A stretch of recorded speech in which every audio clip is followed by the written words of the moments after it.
Alright, Kozuki Moria fans, welcome back into another One Piece video. Today, we got the post-game show. Just in case this is your first time here, how this works is that I like to go through the comment section of the most previous video and just see what everybody's talking about. The hot goss, the theories, the headcanon, the Moria glazing. We're here to see it all. So with that being said, let's get right into it, guys. Alright. So, the top comment of the last video says, Roger died from love sickness for Shaki. That'd be pretty funny. I feel like one day, jokes aside, we're gonna have to learn what killed Roger. Eventually that's gonna have to be tackled. I want to know what Crocus couldn't cure. Could Chopper eventually cure that same disease? How did Roger get sick? Is it hereditary? I am curious about it, and I do want to ask you guys, right? It's funny because you have a joke of a comment, right? Just the love sickness, but I want to spin it into something more serious for a second. But do you guys ever think that Oda will tackle that? Like, not just, oh, Roger got sick, but no. Explaining how Roger got sick, explaining what he got. And will we ever see a disease like that again in One Piece? Because I have seen people saying that Luffy might die by the end of the series and that Luffy might get the same disease as Roger. And maybe that's where Chopper steps in and he's the one who cures it. So it kind of breaks the cycle of dead pirate kings. So yeah, I am curious about that one. And speaking of love sickness for Shaki, I think in this chapter, Roger acknowledged, didn't say it out loud, did not say it out loud, that Shaki's meant for Rayleigh, right? Especially when Shaki was pouting and fainting, and then we see Roger responding to that situation saying, damn it, Rayleigh, why didn't you come to the bar, man? I think Roger knows. Next comment says, Moria was Oden's weird alt-goth brother who stayed in his room the whole time. He was, man. Obviously he's more like a cousin probably, but I love it. Kozuki Moria is hilarious, especially when you go through the wiki and you look at all the Kozukis we have beforehand. We got Sukiyaki, Oden, Toki, Hiyori, Momonosuke, and then now there's just a picture of freaking GECKO Moria there. Like, he really does not fit in, and I think that is what just makes this whole situation so much fun. Moria enjoyers stay winning, yup, and it doesn't stop there. Like I said, this was just the start of Moria's comeback. We still need to get cross-guild stuff. We still need to see what he's like after Hachinosu. We still need to learn how he's connected to dead Rocks pirate members. There's so much more Moria to come. So Moria enjoyers, get ready. Buckle up, guys.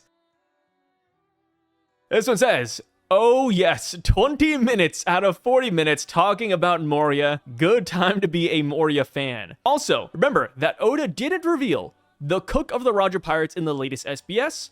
From this chapter, we can assume it's Max Marks, as Roger asks him to make food in page 3. Found that pretty interesting. That is good. That is a really good observation, and I do kind of want to apologize for the review video. After I was done editing it, and I went back, I watched my video, I looked through the chapter again, I was beating myself in the head because I said, I spent so much time talking about Moria that I didn't really give a lot of time to Roger's crew. And I kind of feel bad about that one because there are a lot of small details like this, right? Where we see the cook of the Roger Pirates finally. I think Oda knew that people online were wondering what the hell is going on with the Roger crew cook and food situation. So I think that is why he threw that in here. Which is funny because, I bet Oda doesn't hop on Twitter. He doesn't hop on YouTube and see what people are talking about. But I do like to imagine he does jump on the Japanese side of things. And he's like, let me see what people think about this SBS. Oh, wait, I forgot the cook. So that's why, he probably added it in here. And yeah, we got a lot of small details like this. Another small detail that I did forget to touch on in the review video is Whitebeard bouncing his tab over to Rocks, right? Because Whitebeard, he drank a couple of drinks at Shaki's bar. And then right when Roger showed up, Whitebeard left. And that is notable because Whitebeard said, hey, put all of my drinks on his tab, let him pay for that. And it goes back to what Marco said back when we met him post-time skip and he was talking to Nekomamushi about Whitebeard back in Sphinx Village. He was like, yeah, Whitebeard, he was an absolute cheapskate. He would never pay for his own drinks. And that's mainly because he put all of his actual money and his earnings into Sphinx Village. So I do like that small nod in there. And like I said, I got so lost in the sauce with GECKO Moria that I forgot to mention some of the smaller details about this chapter that really make it special. I do like small tie-ins like that. You know, it's the little details that matter. After the Moria reveal, the amount of vindication I felt amongst my friends after they questioned why I liked this character so much since mid-2024, or that he's got no potential importance at all, dude. First up, you know, first half, all opinions, right? You can like Moria, you can hate Moria, that's fine. But to say he has no agency in the story, this is crazy. Especially since just recently we saw him at Hachinosu. You know, we knew he was captured. We know that Buggy is collecting warlords. He started up Cross Guild. Moria was always going to pay off stock-wise. And by the way, you know, I talked about Moria joining Cross Guild. I think that's going to happen. So much so that in my mind, I just assume it already, right? I'm just like, yeah, he's probably going to join Cross Guild like next time we see him. But don't forget that just last year, Oda showed us concept art for the Cross Guild poster. And guess what, guys? Perona was going to make the cut. It was going to be Buggy, Crocodile, Mihawk, and Perona. Now that Perona's free, now that Perona has GECKO Moria, yeah, I think we're about to change up the Cross Guild poster. I think we're going to add Moria, and it's going to be fantastic.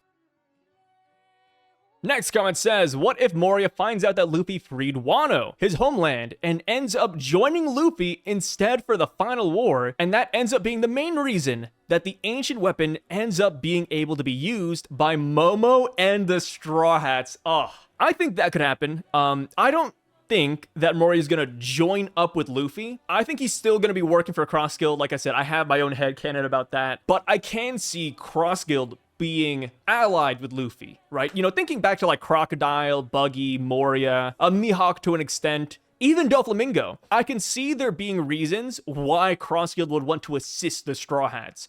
For Moria, it could be this right here, right? The Straw Hats saved his homeland, he feels indebted to them. So yeah, he brings in Pluton, he brings in zombies, and he just assists the Straw Hats when it comes to fighting the WG. And then for Doflamingo, you know, this sounds crazy, but I like to bring Doflamingo in here because he's another, I think, valid Cross Guild candidate. But Doflamingo, his entire goal in life is to bring down the Celestial Dragons, right? He wants to get revenge for them declining him re-entry back when he was a kid. So I could totally see Doflamingo looking at Luffy saying, hey, I don't love Luffy, but let me tell you, you know, if Luffy's gonna fight Emu, if Luffy's gonna fight the God Knights, why not lend him a hand? And then as far as Buggy goes, I just feel like Buggy and Luffy always team up. Despite Buggy also wanting to become Pirate King, I can totally see them just working together for a couple of fights, or maybe just to get through the Emu phase of the story. Like, you know, go back to 3D2Y, go back to Stampede. If you wanted a canon story arc, look at Impel Down, look at Marineford. Buggy and Luffy are kind of like this, right? They have that love-hate relationship going on.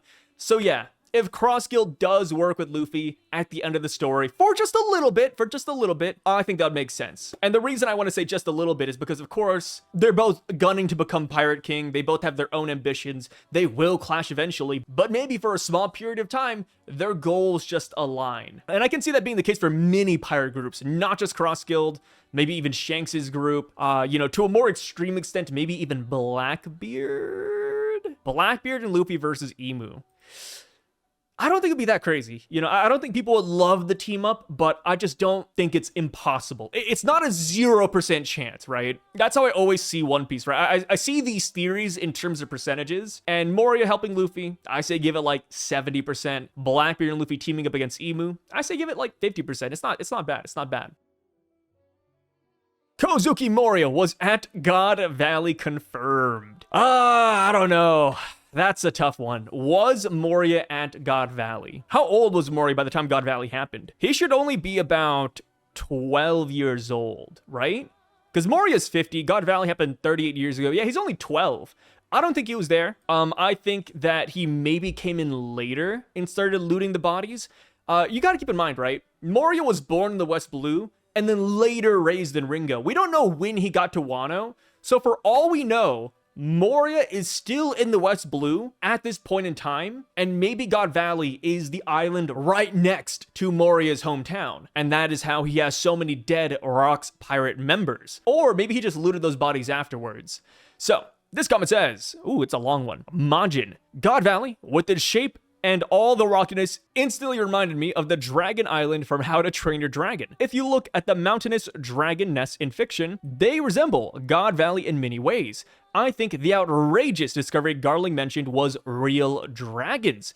The celestial dragons literally call themselves dragons, and we know they're obsessed with recreating them at Punk Hazard. Okay, perfect. I was going to mention this. Good one, good one, good one. So, that would explain why Emu would be so pleased. Everyone believing dragons were extinct also explains why Garling was so shocked. Even the name God Valley suggests that something worshipped as a god lived there, and dragons, treated as divine beings, fit that perfectly. Also, their unique culture, Garling mentioned, could be dragon worshipping, and why Garling wanted to purge them. Plus, Oda only ever shows us the exterior of the island, which makes sense if the inside is hiding a giant nest he's saving for a big reveal. And now that we know that the island held something extremely valuable, it makes sense that its disappearance was the WG stealing or moving it rather than obliterating it. Sengoku leaving it ambitious by saying the island vanished instead of was destroyed feels like a hint. Also, another idea, a smaller version of the Sun Tree Eve. It takes years to grow, which is why it wouldn't be noticed until 40 years ago. I imagine it would work as an energy source, making the whole island self-sustainable. Okay, so I do not like your other idea because I love this idea more.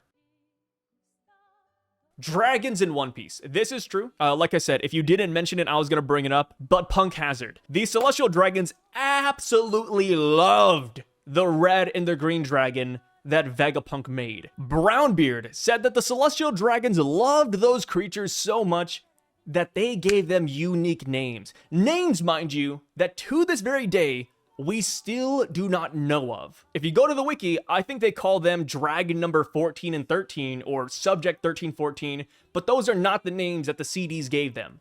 So Oda is still hiding that one in his back pocket. And now, as far as why Celestial Dragons love those dragons so much, I think, like you said, it does tie back to the name, and I would not be shocked if by the time we get the Void Century flashback, we see real dragons in the past. I do think that at one point, there were dragons just flying around islands willy-nilly. I mean, hell, if you think that's crazy, just look at Emu. Emu is whipping out magical books. Emu is essentially like Merlin out of the Arthurian tales. So yeah, I think dragons were there. And another thing I do go back to is one of the first filler arcs in One Piece, where Oda, mind you, back then Oda and Toei, they worked hand in hand when it came to filler, but one of the first filler arcs was about Millennium Dragons and how there's an island of dragons just out there, hidden in the world. So yes, I do love this a lot, and hey, maybe, when we see that discovery, it's gonna be an egg that looks very similar to Roger's egg on his ship. At this point in time, Roger already has the egg. I saw somebody bring that up. So maybe this is going to be a second egg. Maybe it's a fully grown dragon. And when I say dragon, by the way, you might be thinking of Kaido off the top of your head. But no, the Celestial Dragons, they like Western dragons and not Eastern dragons like Kaido. There is a big difference between the two.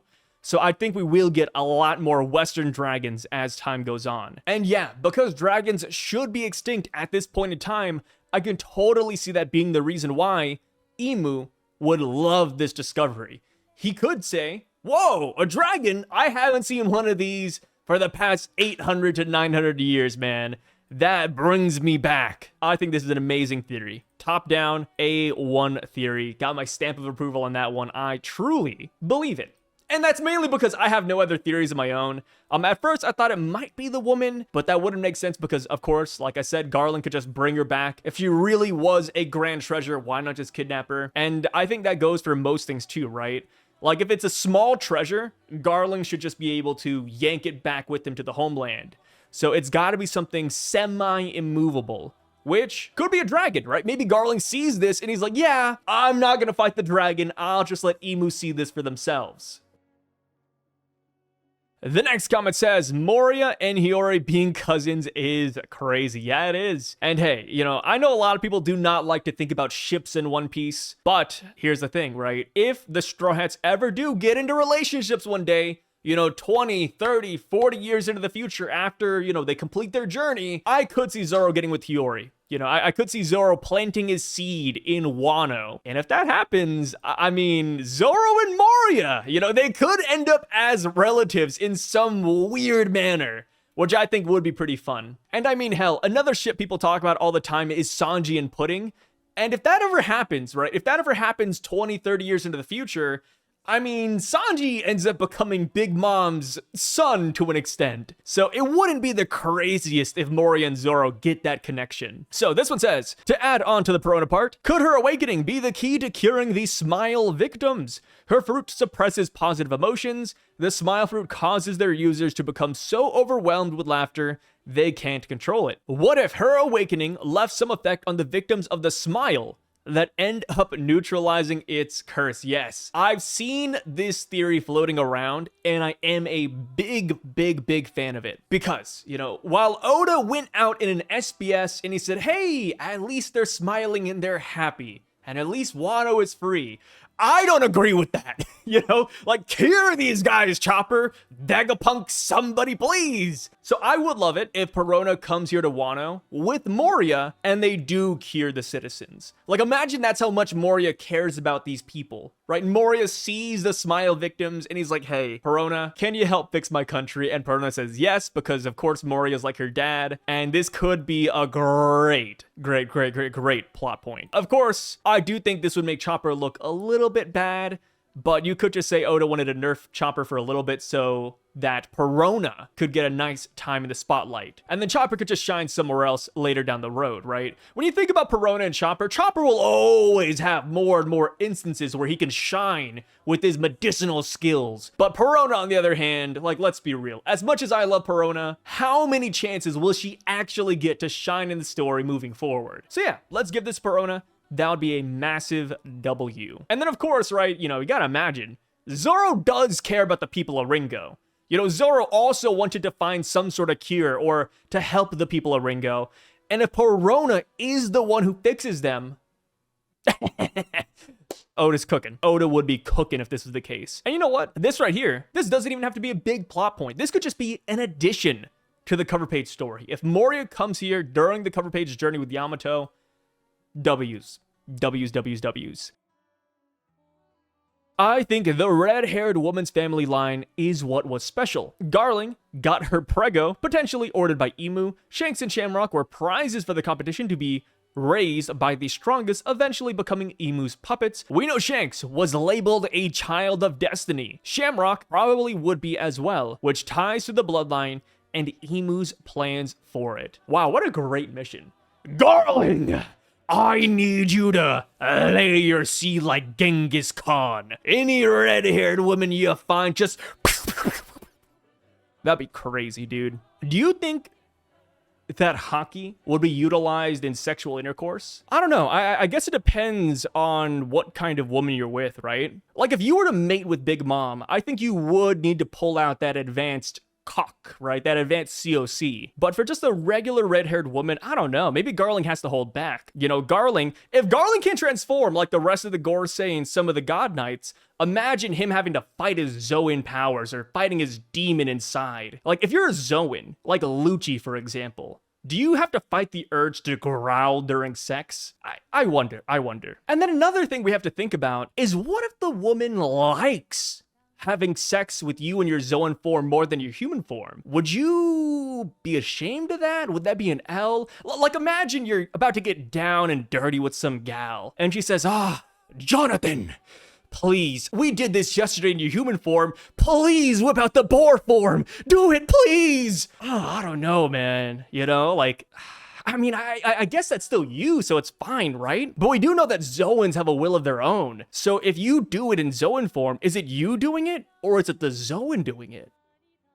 I don't know. Sorry, we're like spiraling into a different topic. But as far as the red-haired woman being what is so special, I do like this idea. You know, going back to Imu has really only shown interest in a few things. Lily and Vivi. And then, of course, Imu also had a picture of Shirahoshi, but Shirahoshi's like an ancient weapon, yada yada. But yeah, Imu loves women. So if you were to tell me that the red-haired woman's family, or the red-haired woman in general, is what Imu is after, I wouldn't be shocked. But it does go back to what I talked about up here with this comment, right? And why I like this so much. But we would have to end up explaining, why doesn't Garling just bring this lady to the Holy Land, right? Hey, you're gonna give birth to the child of destiny? Let's do that up here with the Holy Land doctors. Let's not give birth among the common folk and these insects. That's the one thing I think I'm kind of stuck on. But overall, I do like this idea a lot. You know, this is kind of where my head was at before I was hit with this dragon theory, man. For those who wanted to know who the Roger Pirates cook was, here he is. It's Max Marks, dude. What's funny about this too, by the way? Sorry, we're like stopping halfway through the comment, but people were like, yo, sorry, it's Max Marks, it's Max Marks. I saw a lot of people like saying this, and I'm not gonna lie, I had to look up the Roger Pirates because I forgot who the hell this guy is. I'm sorry, y'all. I should do more research on the Roger Pirates. You know, as somebody who talks about One Piece 24/7, this should be nailed into my head. But dude, there's just so many Roger Pirates. Why isn't it like the Straw Hats? Roger recruited everybody under the sun. You know, Roger has been around for so long. He's like recruiting one pirate per year, and man, he's been around for a lot of years. But yeah, shout out to Max Marks. He is the one who's cooking for the Roger Pirates.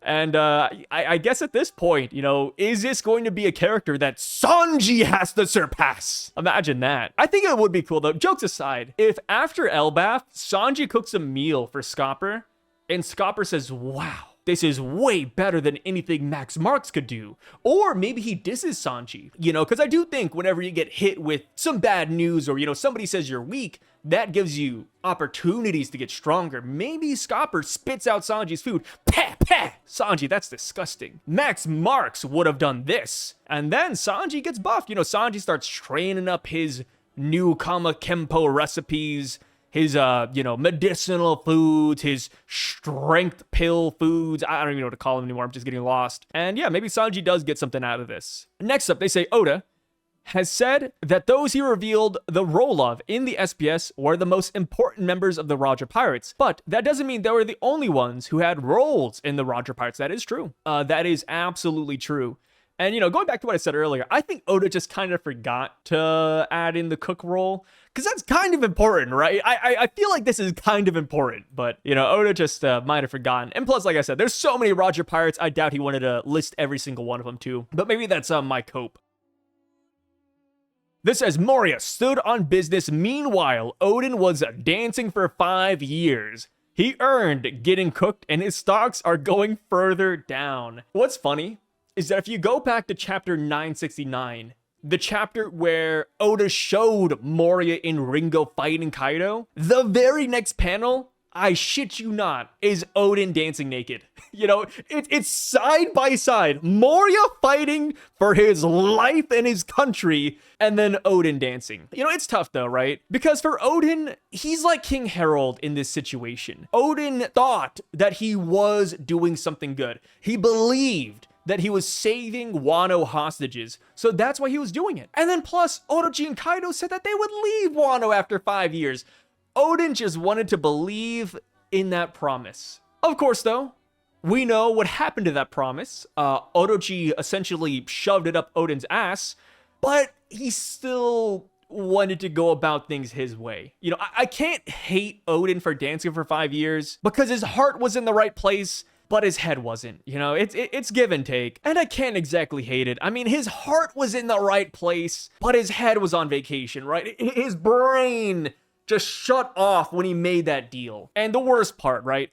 The least Oda could have done for Oden was to make sure that the hostages were saved. You know, at least Oden had one small W there. Like, yes, you know, Oden danced for 5 years. Yeah, he was made a fool of. And yeah, you know, Kaido and Orochi stayed. But at least Oden saved like 100 people. That didn't happen. Those hostages were cooked, man. You know, Oden all around just took a lot of L's there. He turned down a lot of help. And brother, if we see a flashback where Moria tries to talk some sense into Oden, saying, hey, brother, hey, cousin, let's fight Kaido. Ooh, that's going to be so painful. That will be a bad day for Oden fans. Because you have to keep in mind, right? Moria is a pirate. He's a dirty, dirty pirate. He probably knows that Orochi and Kaido are playing him. So imagine if Moria says that. Hey, Oden, they're fooling you, man. We got to fight together. And Oden says, no, no, no, Moria. I believe in them. I believe in Kaido and Orochi's deal. That would be crazy. That would be crazy. This one says, man, not only him being Kozuki, but the disrespect by having rocks, pirates, and zombies. Oh, Kaido wasn't ready. Yeah, I'd like to imagine, right? We don't know what Moria was going to do with his zombie army, but imagine if he was getting ready to fight Kaido again, because that'd be kind of fun. That'd be a lot of fun. Think about it this way. If Shamrock and Shanks are twins, it would actually make perfect sense to have their names on their pajamas. Oh, that way people could tell them apart. I guess Roger was lucky that Shanks was a twin baby that required his name on his clothes. That is a good point.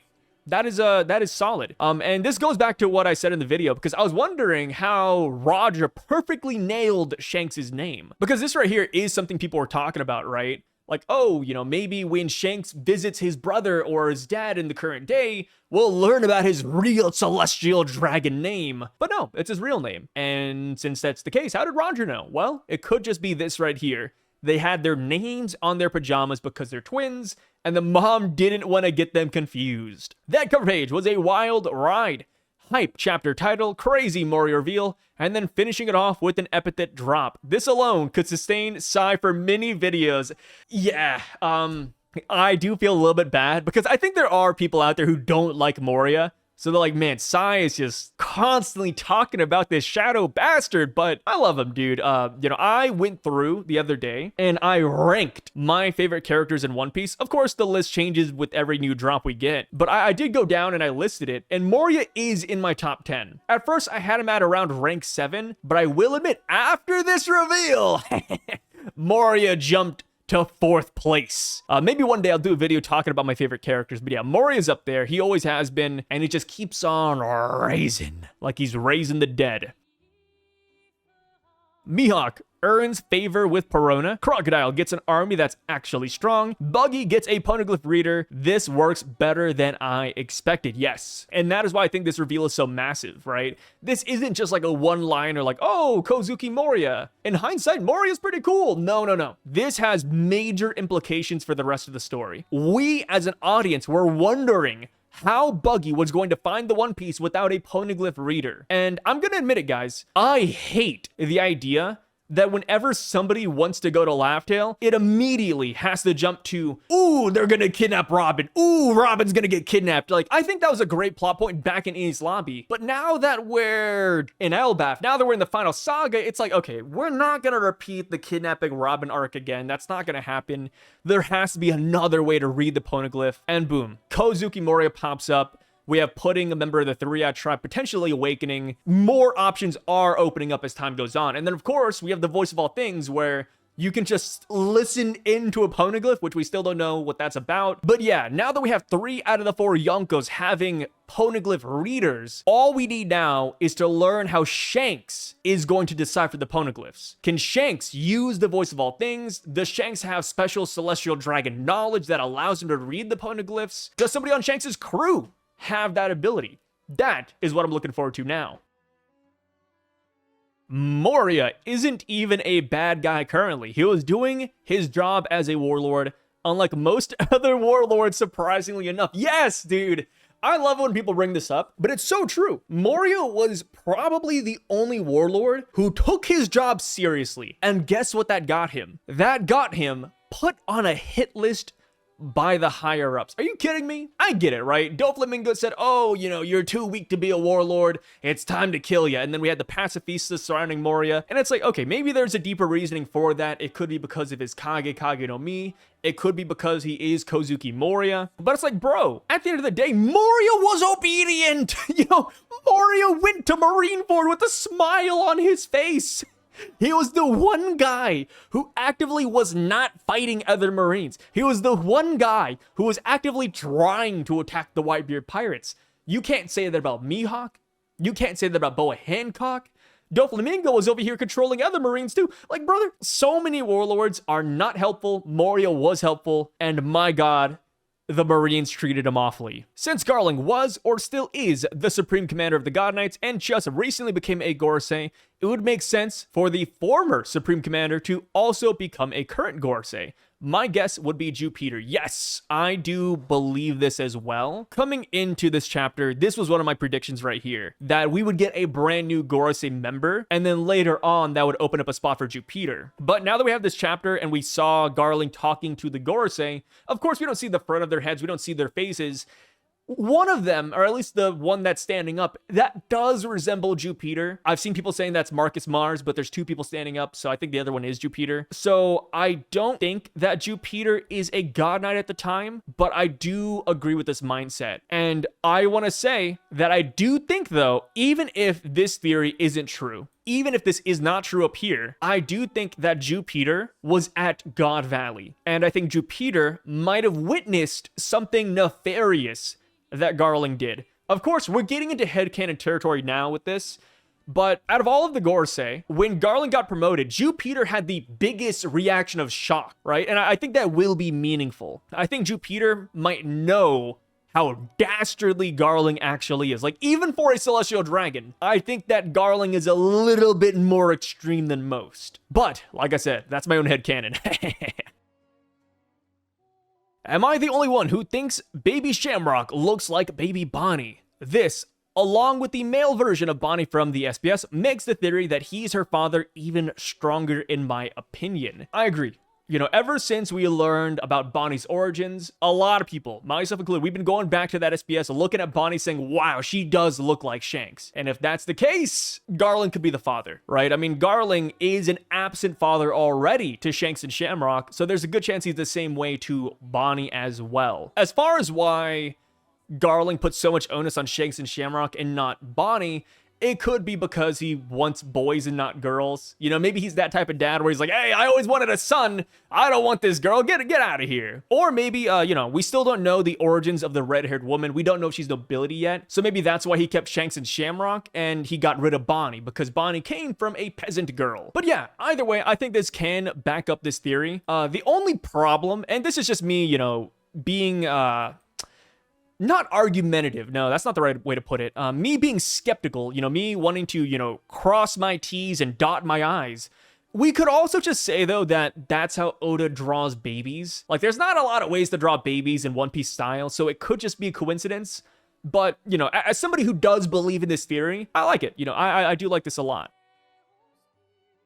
This says, might explain why the WG wanted Moria dead. Also makes me wonder what Perona's Delphi would do to a Smile user. Yes, yes, yes. Jay, what does this do for the story? Sigh, I'm so happy right now, yeah? Hey, that's how it is, man. Like I said, not everybody likes Moria, and that's fine. That is completely fine. You know, I'm not here to be the arbiter of truth when it comes to opinions like that.